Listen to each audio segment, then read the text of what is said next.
Bonjour à toutes et à tous, ici Gillian McCuan pour la Minute Psy.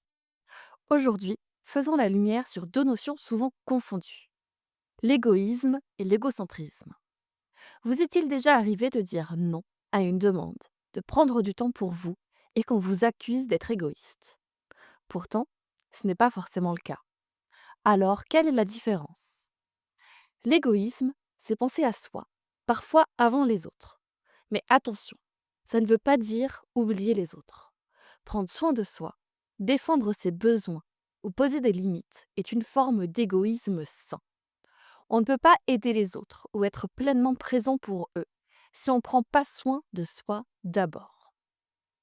L'égocentrisme, en revanche, c'est croire que tout tourne autour de soi. L'égocentrique a du mal à prendre en compte les besoins ou les perspectives des autres.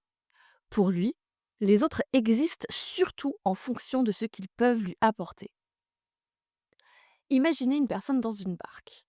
Si elle est égoïste, elle rame pour elle-même tout en veillant à ne pas renverser les autres dans l'eau. Si elle est égocentrique, elle ne se rend même pas compte qu'il y a d'autres passagers. Être un peu égoïste, c'est naturel, et même nécessaire pour maintenir son équilibre personnel. Mais l'égocentrisme, lui, risque d'isoler et de créer des conflits. Alors, comment rester à l'écoute de ses besoins sans basculer dans l'égocentrisme? D'abord, prenez du temps pour vous, mais sans ignorer ceux qui comptent pour vous.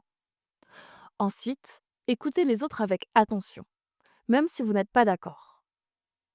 Enfin, posez cette question simple. Comment mes choix impactent ceux qui m'entourent?